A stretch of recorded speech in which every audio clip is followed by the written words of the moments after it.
Vamos lá? Direito Penal, parte especial. Questão de número 1 na sua tela. Questão de número 1 na sua tela. Vamos lá. Segundo o STJ, a qualificadora do feminicídio, caso envolva violência doméstica, menosprezo ou discriminação à condição de mulher, não é incompatível com a presença da qualificadora da motivação torpe. Questão correta. Não há que se falar em incompatibilidade segundo a visão do STJ. E por que não é incompatível? Porque o STJ, diferente da doutrina, entende que a qualificadora do feminicídio é de ordem objetiva. É de ordem objetiva. Sendo de ordem objetiva, é possível, é razoável a coexistência de uma qualificadora de ordem subjetiva, que é a motivação torpe ou fútil, com a qualificadora, com uma outra qualificadora de ordem objetiva, no caso aqui, o feminicídio. Eu vou chamar a sua atenção, vem comigo aqui, porque não é essa a visão da doutrina. Para a doutrina, a qualificadora do feminicídio é de ordem subjetiva. Está ligada à motivação. É o agente que mata a mulher porque ele menospreza a mulher. É o agente que mata a mulher porque ele, veja, ele discrimina a mulher. Deu para entender isso? A meu ver, assiste razão à doutrina. Eu também sigo essa corrente entendendo que a qualificadora do feminicídio é de ordem subjetiva. Mas veja, não é o pensamento que você vai levar para a sua prova. Para a sua prova, a qualificadora do feminicídio, segundo o STJ, é de ordem objetiva e não subjetiva. Deu para entender? Vem comigo na telona. Tá? Vem comigo na telona, inclusive nós temos julgado aqui do STJ. O STJ entendendo que não caracteriza bis in idem o reconhecimento das qualificadoras motivo torpe e a qualificadora do feminicídio no crime praticado contra a mulher em situação de violência doméstica e familiar. Isto se dá porque o feminicídio é uma qualificadora de ordem objetiva. Vai incidir sempre que o crime estiver atrelado à violência doméstica e familiar propriamente dita, enquanto a torpeza é de cunho subjetivo, ou seja, continuará adstrita às razões que levaram o indivíduo a praticar o delito. Essa é a pegada do STJ. Eu chamo a sua atenção ainda em relação ao sujeito passivo, né, quando se fala de feminicídio. Nós temos duas correntes. Eu tenho uma primeira corrente biológica que entende que o sujeito passivo é a mulher, biologicamente mulher. É a corrente biológica. Então, a mulher, ela é aquela mulher biologicamente a mulher. Essa primeira corrente, ela se opõe à corrente jurídica. E ela não admite a concepção jurídica. Por quê? Porque a corrente jurídica entende que o sujeito passivo é a mulher biologicamente mulher, mas também o homem biologicamente homem e posteriormente mulher juridicamente. Então essa segunda corrente aqui, que é uma corrente que adota o critério jurídico, ela é mais ampla, porque abarca a mulher biologicamente mulher, ou o homem biologicamente homem, que passou por um procedimento cirúrgico e hoje figura como juridicamente mulher. Inclusive fez uma alteração no seu registro. Deu para entender? Agora veja, o STJ, ele tem posicionamento, aqui comigo, em relação ao transexual. Se o Tício matou um transexual, e a razão é porque o Tício menospreza um transexual. Matou a vítima porque a vítima é transexual. Será que há que se falar em feminicídio? Qual é o posicionamento do STJ? Vai cair na prova. Decisãozinha que é boa. O STJ entende que essa questão deve ser analisada pelo tribunal do júri. Os jurados que figuram como juízes da causa. Deu para entender? Então cuidado! O STJ entende que a morte de um transexual em contexto de violência doméstica, há que se falar na incidência qualificadora do feminicídio. Não é esse o pensamento do STJ. O STJ entende o seguinte: essa questão deve ser afetada ao tribunal do júri. Deu para entender? Fica ligado, então, o STJ entendendo que é uma questão que deve ser submetida ao tribunal do júri, aos jurados que são aí os juízes da causa. Deu para entender? Vem comigo na telona. Esse é o posicionamento do STJ, tá? Quinta turma com essa pegada aqui. Então, a quinta turma entende que o debate acerca da efetiva aplicação da qualificadora do feminicídio em crime contra a vida praticado em face de vítima transexual, se houver indício, é claro, da prova de que essa morte decorreu em um contexto de violência doméstica, por exemplo, ou um contexto de menosprezo à condição de mulher, essa questão deve ser afetada ao tribunal do júri.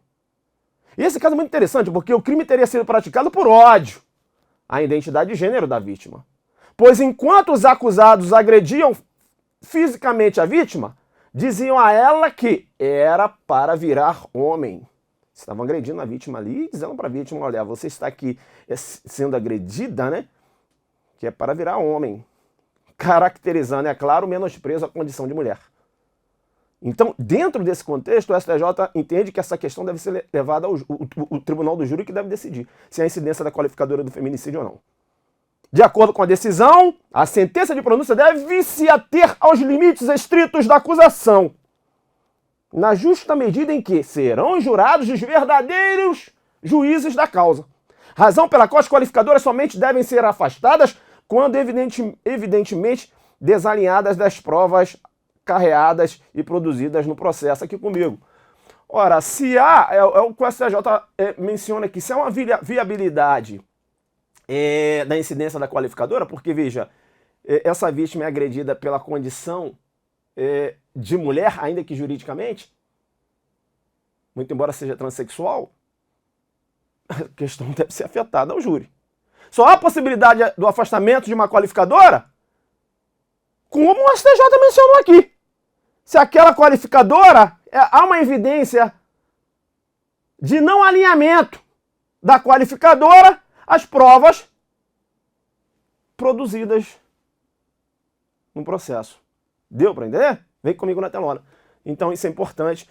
Então a gente avança para a questão número 2, né? Isso é pegada de aulão. A pegada é essa, né? Uma pegada mais agressiva, né? Uma pegada mais agressiva. Vamos então agora para a questão de número 2. A pena do feminicídio é aumentada de 1/3 até metade, se o crime for praticado durante a gestação ou nos 3 meses posteriores ao parto, ok? Bem como na presença física ou virtual de descendente, ascendente ou colateral da vítima. Aqui não, né? Aqui não. Aqui é pegadinha, questão errada. Colateral não, ok? Então nós temos o rol aqui, né, das majorantes. Circunstâncias que ensejam o aumento da pena. A pena do feminicídio é aumentada de 1/3 até a metade se o crime for praticado durante a gestação nos 3 meses posteriores ao parto.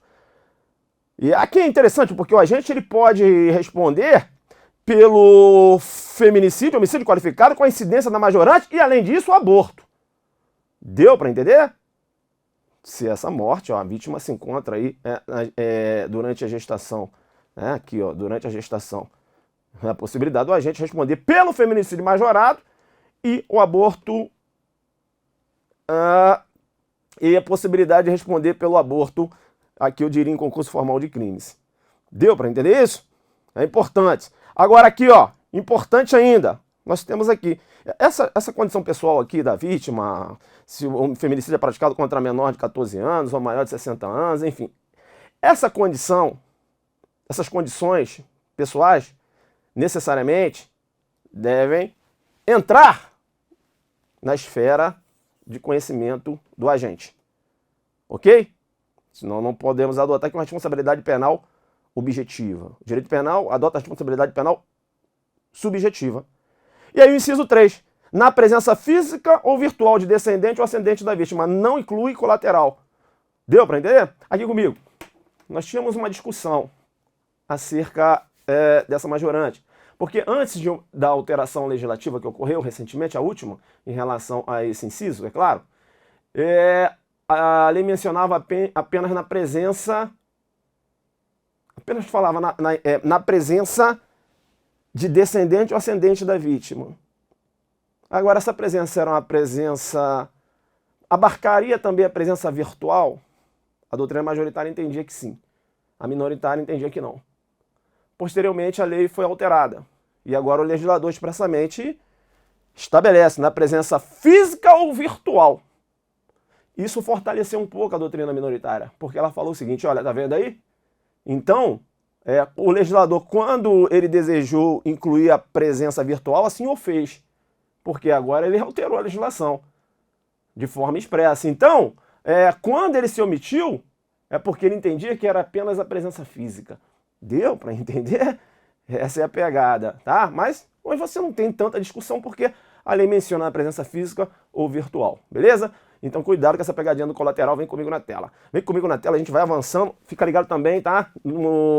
Nessa causa de aumento aqui, ó, descumprimento de medidas protetivas de urgência. Agora não são todas as medidas protetivas não, apenas as previstas no inciso 1, 2 e 3, lá do caput do 22, como por exemplo, o agente que mata a vítima, ele tem uma determinação, por exemplo, de afastamento do lar, então ele se aproxima do lar da vítima, aguarda a vítima sair de casa para trabalhar e aproveita aquela oportunidade e mata a vítima.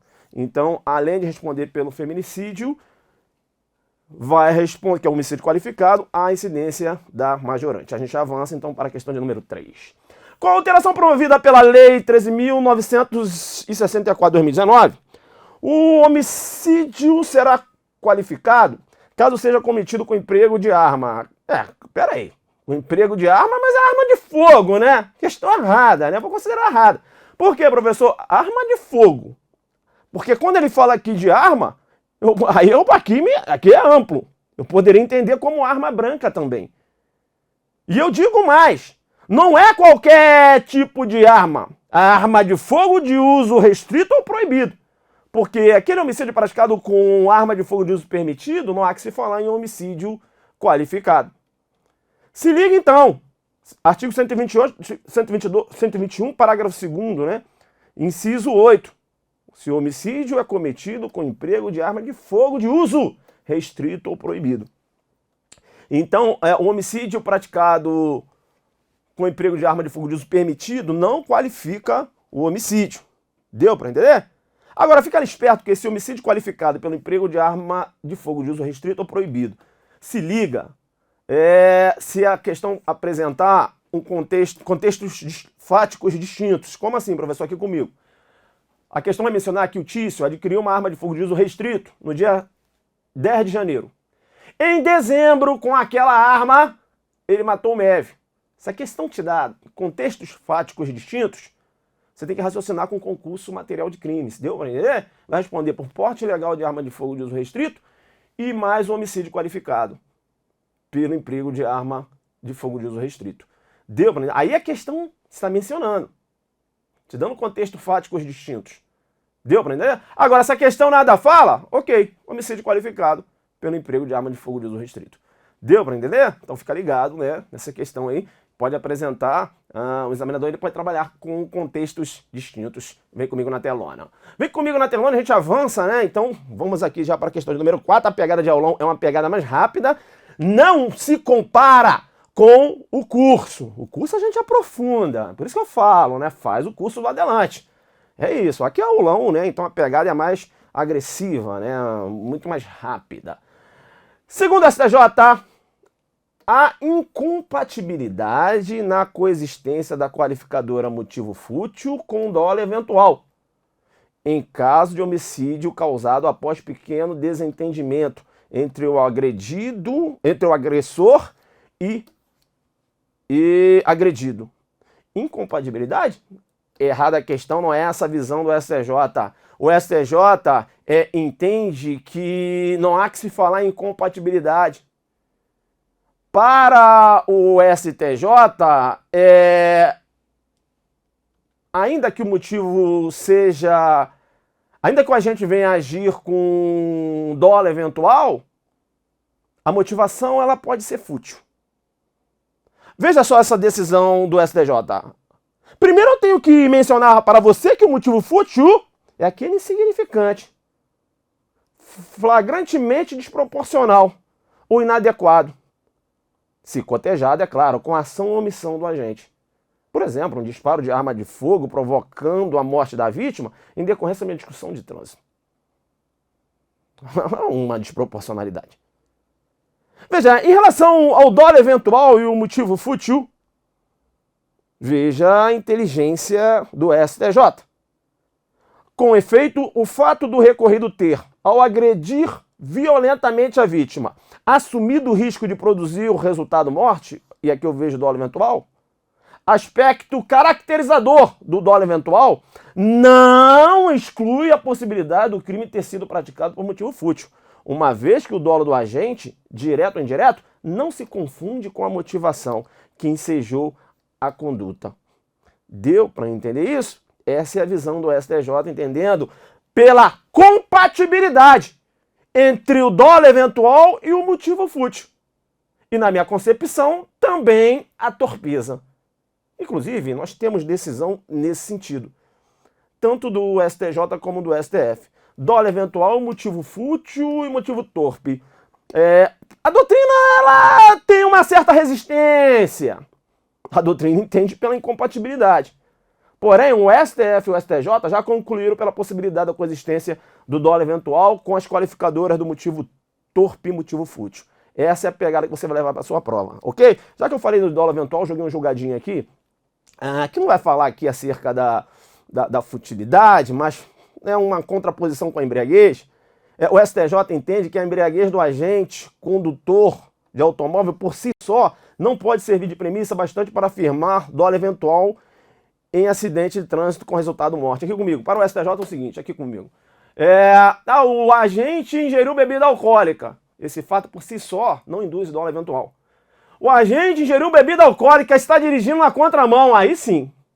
Deu para entender? Além de ingerir a bebida alcoólica, tem que conduzir o veículo de forma normal. Aí induz dolo eventual. Se ele ingeriu bebida alcoólica, está conduzindo o veículo de forma normal, mas por inobservância do dever jurídico de cuidado, acabou praticando um acidente e provocando a morte de alguém, o simples fato de ter ingerido bebida alcoólica não induz o dolo eventual. O caso tem que ser bem analisado. E eu concordo com o STJ, porque não podemos banalizar o dolo eventual como fizemos. Como fizemos não, né? Como fizeram, né? Lá em relação ao julgado da Boate Kiss. Vem comigo na telona. Vem comigo na telona, né? A pegada é essa. Importante ainda, agora sim, falando um pouco aqui do motivo fútil, outra decisão interessante do STJ. O STJ entende que não incide a qualificadora do motivo fútil na hipótese de homicídio supostamente praticado por agente que disputava a racha, quando o veículo por ele conduzido em razão de choque com um outro automóvel, também participante do racha, tem atingido o veículo da vítima tem atingido o veículo da vítima, terceiro estranho de disputa automobilística. Professor, não entendi. O STJ entende o seguinte, aqui comigo. A e B estão disputando racha, ok? Ok. Aí o A perdeu a direção. Acabou provocando a morte de uma outra pessoa estranha a essa disputa. Não pode entender pelo homicídio praticado por motivo fútil em relação a essa pessoa estranha. Deu para entender? Porque não tem qualquer relação entre o agente e essa pessoa que morreu. Não há que mensurar a desproporcionalidade. Deu para entender? Essa é a pegada do STJ, vem comigo na telona. Então é importante, né? É importante essa visão do STJ, um julgado está aqui, então você vai fazer uma complementação lendo o julgado. Tá? E outra formação importante ainda acerca do motivo fútil, não se confunde com a ausência de motivos. Tá? Então a ausência de motivo não deve ser equiparada ao motivo fútil.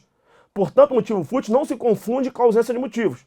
De tal sorte que, se o crime for praticado sem nenhuma razão, o agente somente poderá ser denunciado por homicídio simples. Professor, joga na Zuc didática, que eu não entendi. Aqui comigo. Tício matou o Mévio.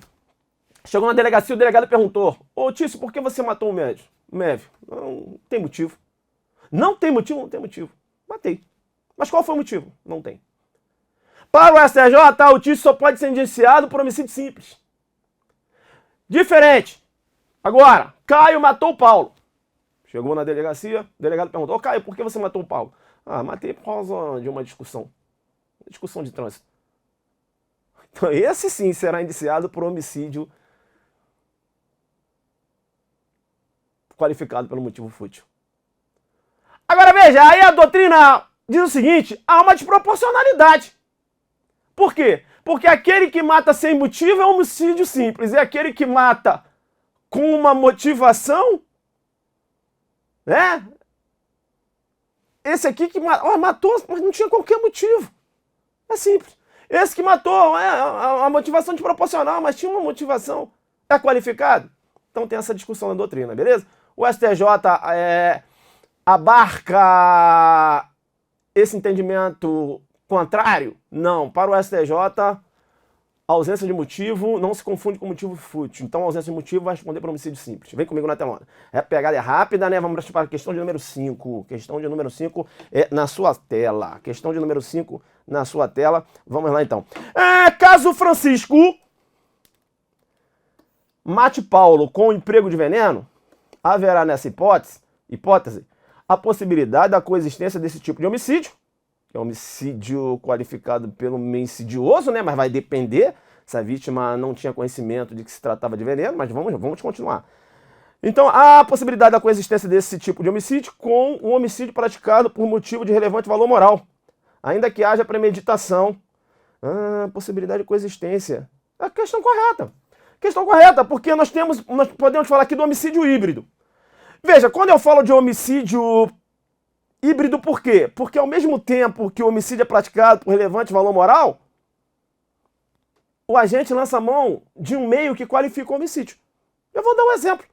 Por exemplo, o homicídio será considerado privilegiado?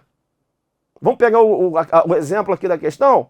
Se o agente pratica homicídio por relevante valor moral, o agente desenvolve a conduta para atender interesse próprio aqui comigo. E aqui, ó, um grande exemplo aqui é a eutanásia, tá? É aqui comigo. Então o Tício chegou à casa. Chegando à casa, ele encontrou a filha dele chorando. Era a Mévia. E ela falou: ô pai, o Caio forçou o ter sexo comigo.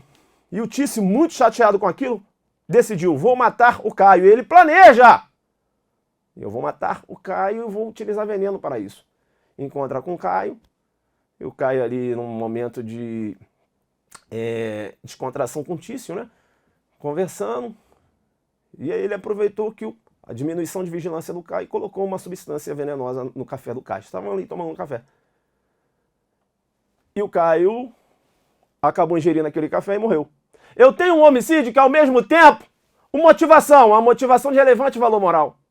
E o meu empregado qualifica o homicídio, porque esse veneno, da forma como ele foi empregado, configura um meio insidioso. Então tem um homicídio híbrido, ao mesmo tempo é um homicídio privilegiado e ao mesmo tempo qualificado também. Esse homicídio híbrido, que figura como privilegiado e qualificado ao mesmo tempo, para a doutrina majoritária, não tem a roupagem de crime hediondo. Deu para entender? Então, veja, eu posso reconhecer o privilégio, ainda que o agente tenha planejado. Deu para entender isso? Agora estou falando de relevante valor moral.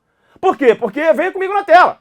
É diferente do homicídio privilegiado quando praticado sob o domínio de violenta emoção. Por quê? Porque aqui, ó, domínio de violenta emoção, logo em seguida a injusta provocação da vítima. O agente age de impulso, é o denominado crime em curto-circuito. Nessa pegada, não pode o agente premeditar. Se o agente vai para casa, raciocina e fala: amanhã vou matar o Caio, aí não há que se falar em domínio, ainda que ele esteja ali dominado pela emoção, a ação não é praticada logo em seguida a injusta provocação da vítima. Vou matar o Caio porque ele me provocou aqui injustamente.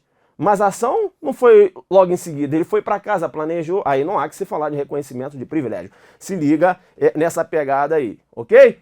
Lembrando sempre que a injusta agressão desafia a legítima defesa, ok? Aqui é injusta provocação. Se o agente está diante de uma injusta agressão, desafia a legítima defesa. Não há que se falar de homicídio privilegiado, e sim uma causa de excludente de licitude aí na pegada. Ok? Ó, aqui é domínio, tá? Sobre o domínio de violenta emoção. O examinador, ele gosta de... Ele tira aqui o domínio e coloca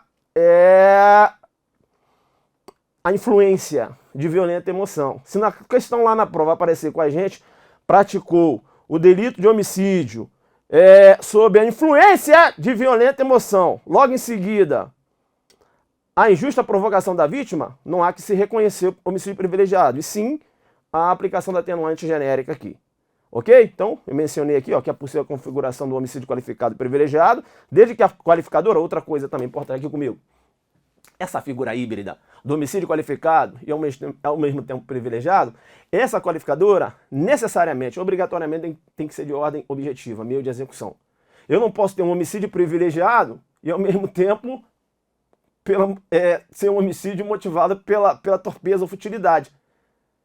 Deu para entender? Se o agente está motivado por um relevante valor moral, como ao mesmo tempo essa motivação vai ser torpe ou vai ser fútil? Aí é uma incompatibilidade. Então essa qualificadora deve ser necessariamente de ordem objetiva. Vem comigo na telona, a gente avança então para a questão. Antes mesmo de avançar, já que eu falei do veneno, eu joguei duro, coloquei aqui. Então fica ligado, homicídio, artigo 121, parágrafo 2º, inciso 3. Tá? O veneno, ele pode caracterizar uma qualificadora como meio insidioso ou como meio cruel, vai depender. Quando esse veneno é utilizado de forma dissimulada, a vítima não sabe que se trata de veneno, eu tenho um homicídio qualificado pelo meio insidioso. Caso a vítima seja forçada a ingerir o veneno, ela sabe que é veneno, mas está sendo forçada a ingerir veneno, nós teremos um homicídio qualificado pelo meio cruel. E não no meio insidioso. Cuidado então. E não no meio insidioso. Ok? Uma informação importante ainda é que o açúcar, por exemplo, ele pode ser considerado veneno para o diabético. Porém, o agente, o autor, ele tem que ter conhecimento da citada condição pessoal da vítima. Em relação ao meio cruel, também quero passar uma informação importante. Porque o meio cruel é aquele que proporciona um sofrimento desnecessário à vítima. Então aqui comigo, se o Tício chegou, deu 50 facadas na vítima, esse homicídio pode ser qualificado? Sim, mas por outros motivos, não pelo meio cruel. Professor, foram 50 facadas, mas veja, ele não proporcionou, não provocou, diria isso, um sofrimento desnecessário à vítima. Ele deu 50 facadas ali, não se era facada, a vítima já teria morrido. Ok? Agora, se ele pega 50 facadas também, mas dá uma, toma um café. Dá outra, vai no Zap. Dá uma outra facada, vai no Instagram. Fazendo com que a vítima venha sofrer, provocando aquela morte da vítima, provocando um sofrimento desnecessário, aí sim é um meio cruel, ok? Vem comigo na telona, então a gente avança, né? A gente avança aqui, tem outras informações aqui que você vai... e aí tá aqui, eu já falava sobre isso, né? Não tinha falado ainda, mas o STJ entende que o meio cruel é compatível com dolo eventual. Beleza? Tá, vamos aqui para a questão de número 6. Essa é a nossa pegada, né? Pegada do aulão. Professor, mas diversas informações. Você joga duro, né? Não, comigo não tem isso não, filho. Vamos lá. Homicídio qualificado pela conexão quando é cometido mediante paga ou promessa de recompensa ou por outro motivo torpe. Questão errada aqui, né? Quando a gente faz a abordagem do homicídio qualificado pela conexão, eu tenho a conexão teleológica e a conexão consequencial. O homicídio é praticado para assegurar a execução de um outro crime. Aqui a conexão é teleológica. Deu para entender? O agente mata o segurança para sequestrar a vítima. Conexão é teleológica. O homicídio é praticado para a execução de um outro crime. Agora, se o agente mata a vítima para ocultação, impunidade ou para assegurar a vantagem de um outro crime, A conexão aqui é chamada de consequencial. Ocultação, mata a testemunha de um crime. Impunidade, mata a vítima de um crime para não ser denunciada. Vantagem em outro crime, o agente que mata o comparsa da prática de um roubo para ficar com todo o produto do crime para ele. Deu para entender a conexão consequencial. É o homicídio conexivo. Agora, eu chamo a sua atenção, porque além de responder pelo homicídio, o agente também responde pelo crime posterior. Ou seja, ele praticou, matou o segurança para matar o empresário. Ele vai responder pelo homicídio do segurança com a qualificadora da conexão. E o empresário? Depende qual foi a motivação. Deu para entender? Agora, se a gente mata para praticar contravenção penal, não há que se falar em homicídio qualificado pela conexão. Por quê? Porque a lei menciona para praticar, para assegurar a execução de outro crime. Deu para entender? Não há que se falar em contravenção penal. A mesma coisa se um crime é impossível. Aqui comigo. Matou o segurança. Quando ele foi matar o empresário já teria morrido. Como assim, professor? Não entendi. É, porque ele matou o segurança para matar o empresário. Isso. Aí ele matou o segurança, entrou na casa. Assim. Quando ele foi matar o empresário tinha sofrido um infarto. Ih, 50 minutos antes. Ah, professor, então quando ele atirou no empresário, era um corpo sem vida. Crime impossível. Impropriedade absoluta do objeto. Deu para entender? Nessa questão, a morte do segurança não será caracterizada como um homicídio qualificado pela conexão. Por quê? Porque o segundo crime era impossível. E a lei fala para a prática de um outro crime. Se o segundo crime já configura um crime impossível, eu não posso cindir a qualificadora em relação à morte do segurança. Deu para entender nesse exemplo? Agora, se ele matou o segurança, ia matar o empresário se ligou e correu, vai responder pela morte do segurança com homicídio qualificado pela conexão. Por quê? Porque o segundo crime era possível. Só não ocorreu por circunstâncias alheias à vontade dele. Por quê? Porque o empresário correu. Deu para entender? Vem comigo na telona, né? Então fica ligado, né? Fica ligado. Importante. É sempre lembrando que o latrocínio é um homicídio em conexão teleológica. O agente mata a vítima para a subtração da coisa. Mas, porém, quando eu tenho um homicídio em conexão teleológica, mas constitui crime autônomo, o agente vai responder apenas pelo crime autônomo, vai responder apenas pelo latrocínio. Deu para entender? Não há que se falar em homicídio qualificado pela conexão. E a conexão ocasional, ela não qualifica homicídio. Aqui comigo. Aqui comigo. Então, o Tício abordou o MEV. Ele abordou o MEV e falou o seguinte, traficante, Tício é um traficante. Opa! Ocasionalmente abordou o MEV. Opa! Na verdade, a intenção dele era praticar um delito de roubo com o MEV. Ok? No momento em que ele se aproximava do MEV, ele reconheceu o MEV. Falou, você comprou drogas na minha boca de fumo e não pagou. Irei te matar por isso. E mata o MEV. Deu para entender? Esse homicídio, eu tenho uma conexão ocasional. A ocasião proporcionou aquele encontro. Será qualificado pela conexão? Não. Esse homicídio será qualificado pela torpeza. E não pela conexão. A conexão ocasional não qualifica o homicídio, vem comigo na telona. Tá? A gente avança então. Tá.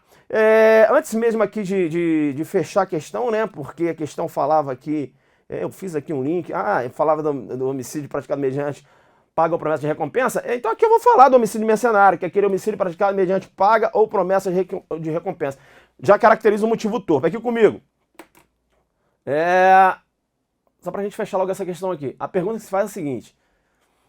Essa qualificadora da paga ou promessa de recompensa se comunica ao mandante? Qual o posicionamento do STJ? O STJ entende que a qualificadora não se comunica automaticamente. Isso por quê? Porque o mandante pode se encontrar revestido por uma motivação de relevante valor moral. Pega aquele exemplo que eu te dei, do Tício que matou o Tício que matou o Caio. Por quê? Porque o Caio teria forçado sexo com a filha dele.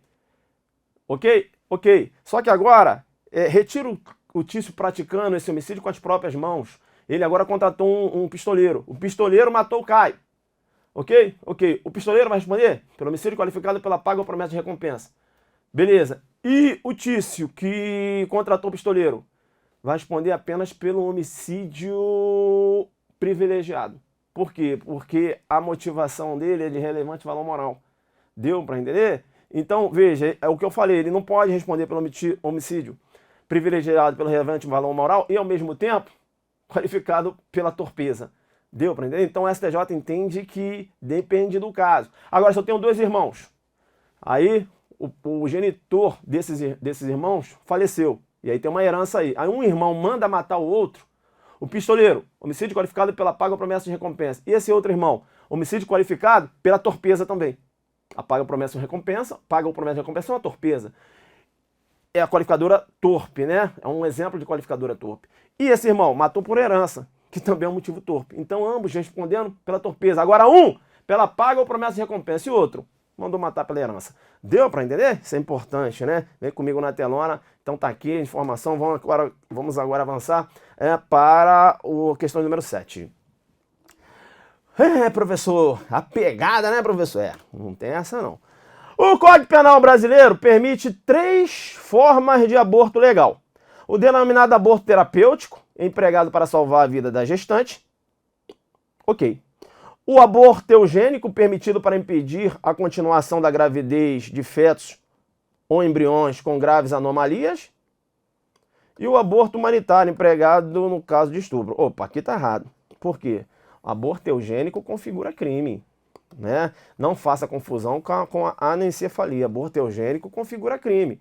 Ok? Bem, aqui, ok, né? O aborto terapêutico, ok, há uma permissão legal. O aborto humanitário também. Mas esse aborto eugênico aí, não, aqui tá errado. Aqui não. Eu chamo a sua atenção. Aqui, ó, aborto eugênico configura crime. É uma interrupção da gravidez feita nos casos em que há suspeita de que a criança possa vir a nascer com defeitos físicos, mentais ou anomalias, implicando uma técnica artificial de seleção de seres seleção do ser humano, né? Tá. Fica então esperto que configura crime. Também configura crime um aborto honoris causa. A vítima mata o feto para esconder a desonra. Está grávida, ela não quer que os moradores, seus vizinhos, acabam tomando conhecimento que ela está grávida. Teve um relacionamento, o pai foi embora e ela acaba matando a criança. O aborto honoris causa configura crime. O aborto chamado social econômico miserável também configura crime. Aquele aborto que a mãe está numa situação de miserabilidade e ela acha que é a possibilidade de matar a criança porque ela não tem condições de criar a criança. Configura crime também. Aí o Código Penal, ele traz 2 hipóteses legais em que o aborto é permitido. Claro, de forma excepcional, quando praticado pelo médico. Se não há outro meio de salvar a vida da gestante, aqui nós temos um aborto necessário, terapêutico. E o segundo caso, no caso de gravidez resultante de estupro. Trata-se do aborto humanitário, sentimental, ético ou piedoso. Eu vou chamar a sua atenção porque aqui há necessidade do prévio consentimento da gestante, ou quando incapaz do representante legal. Agora eu chamo a sua atenção, porque nesse aborto aqui, ó, decorrente de estupro, não há. Por que você gritou, professor? Porque eu tenho que entrar na sua mente. Você ouviu minha voz na hora da prova. Não há necessidade de autorização judicial. Nesse aborto aqui, humanitário, sentimental, ético ou piedoso, não há necessidade de autorização judicial. Professor, então, aqui comigo. Então, se a vítima está grávida, e aí ela conta uma história para um médico, falando que essa gravidez decorrente de estupro e o médico acaba praticando um aborto, ela vai responder por autoaborto. O médico induzido a erro figura como um mero instrumento na mão dela. Nós temos aí um exemplo de autoria imediata. Deu para entender? Agora, se esse erro do médico é um erro vencível, ainda assim ela será considerada autora imediata. E esse médico, professor, também não vai responder.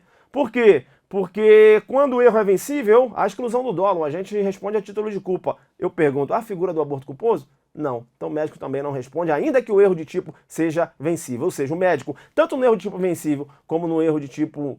Tanto no erro de tipo invencível, como no erro de tipo vencível, não responde. Né? O erro de tipo é chamado por Zaffaroni de cará ou face negativa do dolo. Aqui é agressivo. Não brinca. Aqui é adelante, né? Aqui não é caveira. Não, na marketing não. Aqui é pegada, vem comigo na tela. Vem que eu não vim brincar, não. Olha, STF, anencefalia. Aí sim. Em relação à anencefalia, não há discussão, né? Em sede de STF. O STF entende que é possível, tá? O aborto do feto anencéfalo. Agora, veja, em relação aquele feto,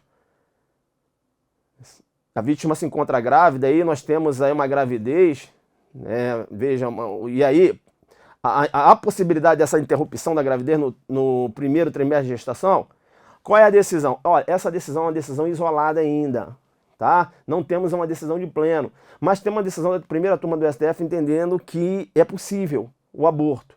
Mas veja, não há segundo o STF, peraí, essa decisão não está ainda. Então, a meu ver, o examinador, se perguntar, ele vai perguntar aqui da anencefalia. Professor, mas se ele perguntar dessa aí da interrupção da gravidez no primeiro trimestre da gestação, bem, segundo o STF, bem, nós temos uma decisão, né? Eu marcaria correto, porque nós temos uma decisão. Mas não é uma decisão de plenário. Então, acho que é, assim, muito temerário fazer essa pergunta. E importante ainda que, tanto nesse aborto em decorrência da anencefalia, como nesse aborto aqui, ó, na interrupção da gravidez no primeiro trimestre da gestação, também não há necessidade de autorização judicial. Beleza? Tranquilo? Sempre lembrando que configura contravenção penal a conduta de anunciar substâncias abortivas. Vem comigo na telona, né? Importante ainda, antes mesmo de avançar para a próxima questão, é que a tentativa de aborto, expulsão do feto com vida e novos atos para ceifar a vida do nascente.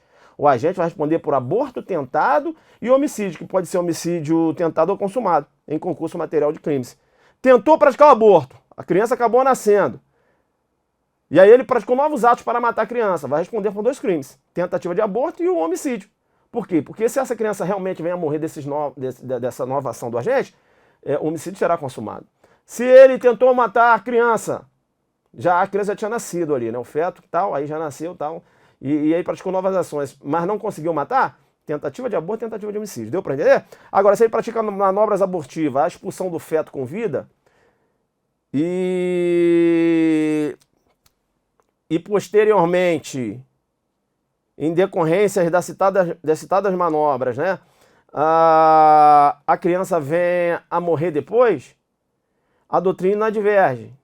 A doutrina diverge do STJ, né? Eu tenho decisão do STJ meia técnica, entendendo pelo homicídio, eu discordo total. A doutrina entende pelo aborto, aqui comigo. O professor não entendi, aqui.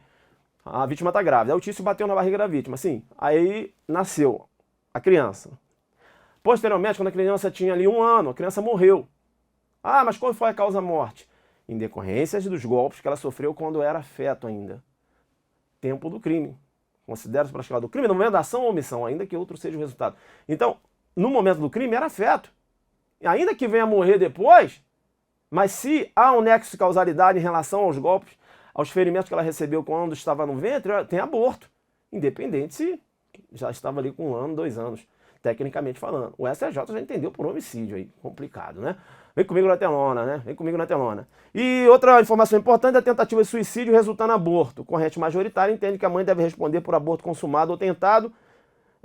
E no último caso, né, do aborto tentado, claro, do aborto tentado quando, no último caso, é claro, da tentativa o aborto não ocorra, ok?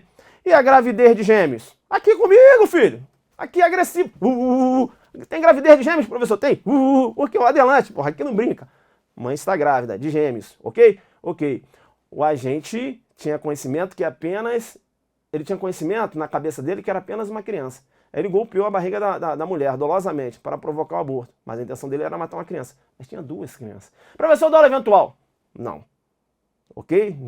Não há que se falar em dolo eventual aí, não. Ele vai responder apenas por um delito de aborto. Ele tem que ter conhecimento da presença da segunda criança. Ok? Se ele não sabe do segundo feto, né?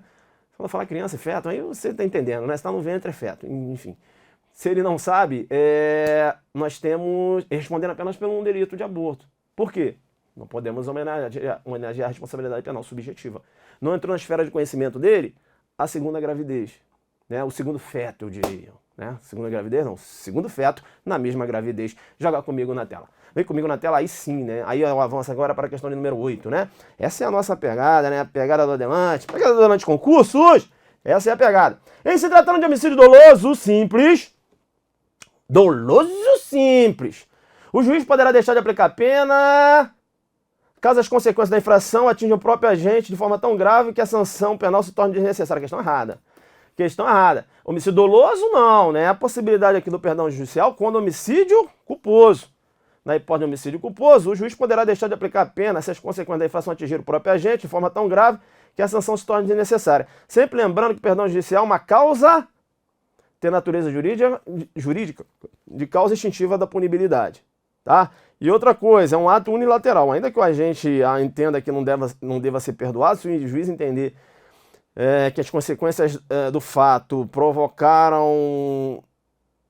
atingiram o próprio agente, né, de forma tão grave que se torne necessária a aplicação da pena, ele vai sim aplicar o perdão judicial. Outro ponto importante, a gente sempre fala lá no curso, né? E no curso é bem aprofundado. Vem para o Adelante Concurso, venha fazer o nosso curso, né? O curso Reta Final em Exercícios, isso aqui é apenas um aulão.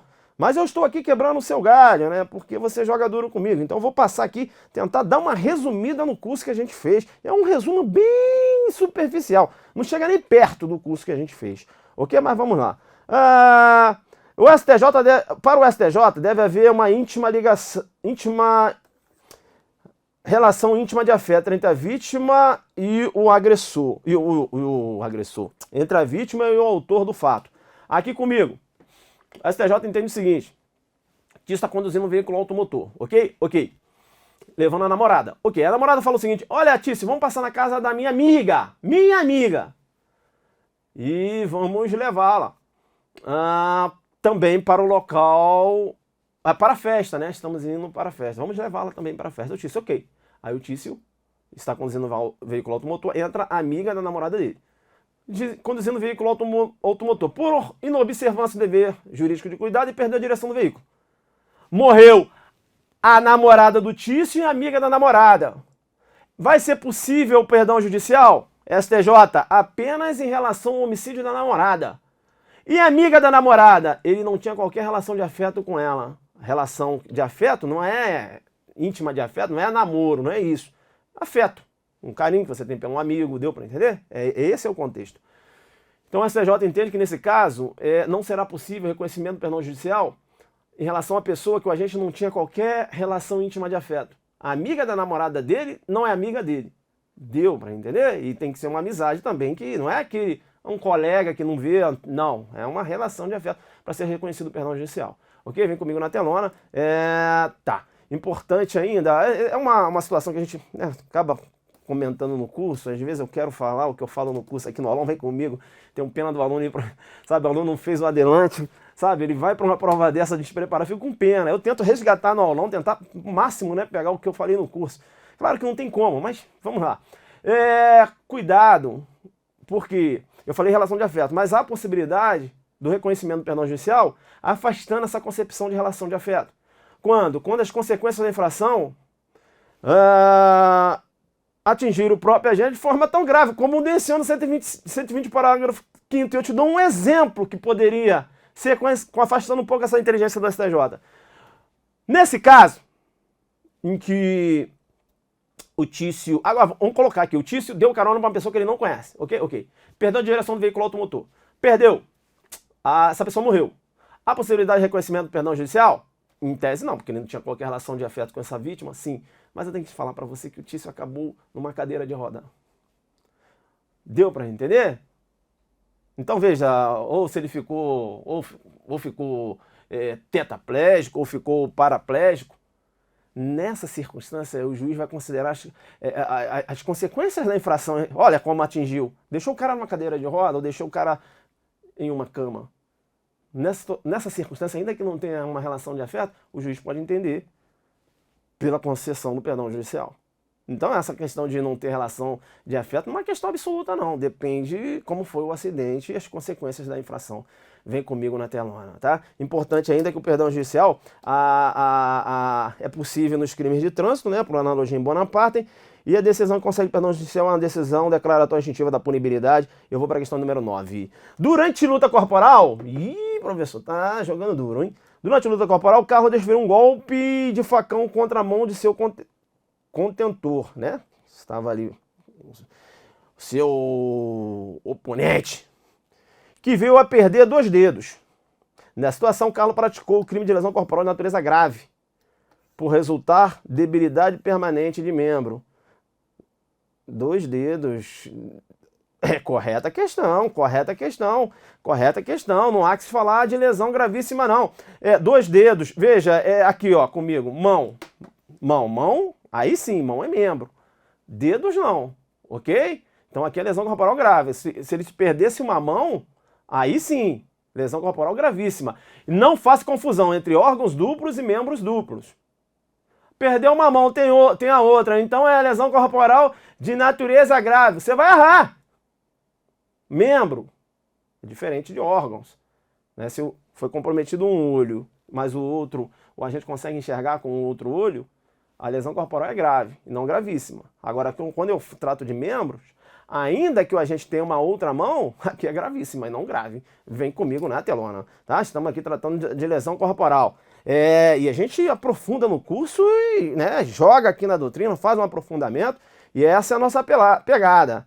Então, o membros, que é membro? Braços, pernas, mãos, pés, não os dedos. Os dedos, os dedos, né, claro, ali faz parte do membro, ok? Então é isso. Importante aqui em relação à lesão corporal, hein? Então veja, os dedos integram, né? Isso que eu queria falar. Integram os membros. E a perda ou diminuição funcional de um ou mais dedos acarreta debilidade permanente das mãos ou dos pés. Então fica esperto nessa pegada de dedo. Deu para entender isso? Outro ponto importante aqui, né? Não dá para eu aprofundar aqui, que é um curso de reta final. Nem reta final, é aulão, mas vamos lá, eu jogo duro demais. Perigo de vida, se liga aqui no perigo de vida, ele vai tentar jogar na sua prova perigo de vida como sendo lesão corporal de natureza gravíssima, aqui comigo. E por que você acaba caindo? Tá lá na prova, tá na atenção, perigo de vida, perigo de vida, próximo da morte. Próximo da morte só pode ser lesão corporal gravíssima, aí marca gravíssima. Você vai errar, guerreiro. Perigo de vida, lesão corporal grave. Por quê, professor? Porque esse perigo de vida tem que ser a título de culpa. O agente provocou uma lesão e a vítima acabou numa condição de perigo de vida, mas esse perigo de vida tem que ser a título de culpa. Por quê? Porque se o agente tem o dolo de colocar a vítima em uma condição de perigo de vida, é tentativa de homicídio. É dolo eventual, tu tá entendendo ou não? É isso. E é por isso que o perigo de vida encaixa como lesão corporal grave, não gravíssima. Porque se ele tem a intenção de jogar a vítima em uma condição de perigo de vida, a lesão corporal só pode... Não há que se falar em lesão corporal. E sim tentativa de homicídio. Vem comigo na telona. Então fica esperto aí, tá? A gente avança. Então eu falava aqui acerca de órgãos duplos e membros duplos, né? Vamos ficar ligados aí. Outra informação importante, STJ, né? A pegada jurisprudencial. Então, procedimento cirúrgico posterior, procedimento estético cirúrgico posterior que elimine, até minimize a deformidade na vítima, numa questão de uma lesão corporal que venha provocar uma deformidade permanente, por exemplo, um agente que lançou ácido no rosto da vítima. Se a vítima realizou um procedimento cirúrgico que acabou eliminando ou até reduzindo aquela deformidade, o STJ entende que o agente deve continuar respondendo pela lesão corporal com incidência lá da qualificadora gravíssima. Deu para entender? Por quê? Porque o agente entende que a vítima ela não é obrigada a passar por um procedimento cirúrgico que pelo risco ou pelo custo, como uma cirurgia plástica, né, ou de tratamentos prolongados, dolorosos ou geradores de risco de vida, veja, são procedimentos que acabam, que são promovidos, para falar a verdade, a critério exclusivamente da vítima. Um tratamento desse, né, um procedimento desse é caro. A vítima não é obrigada a passar por esse procedimento, deu para entender? Então a gente continua respondendo pela lesão corporal gravíssima. Não há que se falar em afastamento dessa qualificadora se a vítima passa por um procedimento cirúrgico e acaba eliminando aquela cicatriz do rosto. Deu para entender? De igual modo, em relação à perda de 2 dentes. Para o STJ, a perda de 2 dentes enseja uma lesão corporal de natureza grave. Não há que se falar em gravíssima. Por quê? Porque a perda de 2 dentes pode até gerar uma debilidade permanente. Uma debilidade permanente. Isso. A perda de 2 dentes pode até gerar uma debilidade permanente. Isso. Ou seja, uma dificuldade maior da mastigação, mas não configura isso. Deformidade permanente. É uma debilidade permanente, não configura uma deformidade permanente, ok? Então é isso, né, o posicionamento do STJ. A gente vai agora para a questão de número 10, né? A pegada aqui de número 10. Vamos agora para a questão de número 10. Vamos aqui, vamos fazer essa questão de número 10? Vamos. No crime de lesão corporal, se a lesão for praticada contra a mulher, por razões da condição de sexo feminino, nos termos do parágrafo 2º-A do artigo 121 do Código Penal, a pena será aumentada de 1/3. Ih, temos inovação aqui, hein? Questão errada, mas temos inovação. A pena será aumentada da metade, né? Mas continua errada. Temos inovação aqui. Temos inovação porque o 129, parágrafo 9º, estabelece uma pena de detenção de 3 meses a 3 anos para lesão corporal praticada contra ascendente, descendente, irmão, cônjuge, companheiro ou com quem conviva ou tenha convivido, ou ainda prevalecendo o agente das relações domésticas de coabitação ou de hospitalidade. O 129, parágrafo 9º, você falei primeiro, né? Não. 129, parágrafo 9º, aqui abarca tanto o homem como a mulher, na condição de em tese. Abarcava, isso que eu queria falar, abarcava homem e a mulher. Só que agora o entendimento é que, se eu tenho uma mulher que é vítima, nesse contexto aqui de violência doméstica, a pena agora é outra. Vai cair na prova, ano de 2021. Olha, a alteração no Código Penal, porque se essa lesão é praticada contra a mulher por razão, claro, por razão da condição de sexo feminino, nos termos lá do parágrafo 2º-A, do 121, a pena é de reclusão de 1 a 4 anos. Então, cuidado, inovação, tá? 129, parágrafo 13, vai cair na sua prova, ok? Tá. Agora, só para dar adicionar mais informações, estamos aqui navegando na órbita da lesão corporal. A lesão corporal, como o homicídio, sendo uma lesão corporal culposa, é possível perdão judicial. Veja que naquele exemplo que eu te dei, que o Tício estava conduzindo um veículo automotor, acabou perdendo a direção do veículo e a namorada acabou morrendo. Agora vamos colocar uma outra consequência. A namorada não morreu, ok? Ela não morreu, mas veja, acabou provocando uma lesão corporal nessa namorada. Então o juiz ele pode deixar de aplicar a pena, com aquela mesma concepção lá do 121, parágrafo 5º. É a previsão do 129, parágrafo 8º. Deu para entender? Se as consequências da infração atingirem o próprio agente de forma tão grave que a sanção penal se torne desnecessária. Ok? Então, importante, né? A possibilidade de perdão judicial em sede de lesão corporal, como também a possibilidade da lesão corporal privilegiada. O problema é que você só fica analisando o perdão judicial no homicídio culposo e lesão e o privilégio lá no homicídio, mas nós temos aqui também um privilégio na lesão corporal. Então, se o agente, leia-se, se o agente comete o crime impelido por relevante valor social ou moral ou sob domínio de violenta emoção logo em seguida injusta provocação da vítima, o juiz pode reduzir a pena de 1/6 a 1/3. Então, aqui na lesão corporal também há essa possibilidade do reconhecimento do privilégio, ok? Então, aqui, vamos supor, o agente, ao invés de matar, ele praticou uma lesão corporal dolosa, que é dolosa, hein? Que é dolosa. Deu para entender? Mas foi por motivo de relevante valor social ou moral, ou sob o domínio de violenta emoção, logo em seguida a injusta provocação da vítima, a possibilidade da redução da pena em sede de lesão corporal. No homicídio, tem possibilidade? Sim, mas na lesão corporal também. Previsão 129, parágrafo 4º, ok? Tá, importante ainda o princípio da insignificância em sede de lesão corporal é possível, tá? Agora, desde que essa lesão não seja praticada no âmbito doméstico, nós temos aqui a súmula 589 lá do STJ.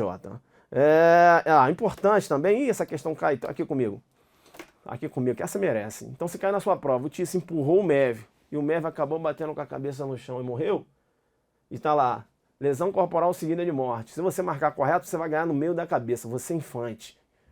Infante é o quê? Um cara novo, você é menino. Por quê, professor? Porque se ele empurrou a vítima e a vítima caiu, bateu com a cabeça e morreu, não há que se falar em lesão corporal seguida de morte. Por que não, professor? Porque empurrar não é lesão, é contravenção penal. Aí ele vai responder apenas por homicídio culposo. Deu para entender? Deu para entender? lesão corporal seguida de morte é se ele lesiona a vítima e eu tenho a morte a título de culpa.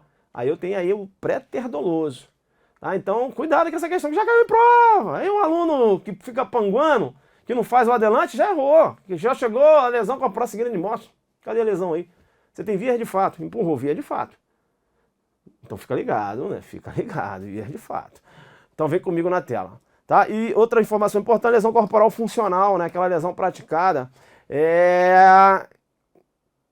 contra a autoridade ou agente descrito lá no artigo 142, 144. Eu não vou ser redundante, porque quando eu tratei lá do homicídio funcional, não, né? Eu não falei aqui do homicídio funcional, mas bem, aqui, em relação ao homicídio funcional, lesão corporal funcional, a gente tem que matar a vítima em razão da função, né? Claro, aquela função desempenhada por aquelas pessoas que são abarcadas aqui no 129, parágrafo 12.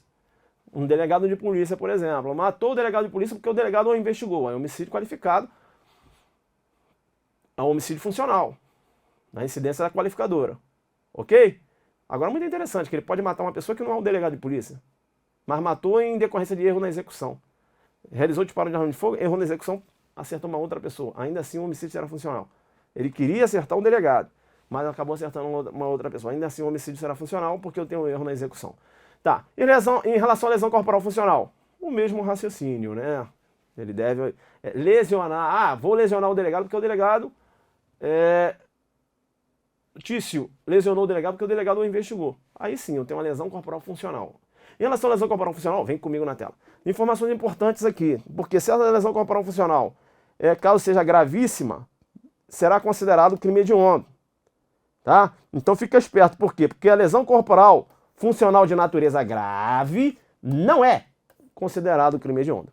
E também, vamos ficar ligados, porque a lesão corporal funcional seguida de morte lesionou o delegado e acabou provocando a morte do delegado a título de culpa. E tinha dolo na lesão, mas a morte acabou ocorrendo a título de culpa.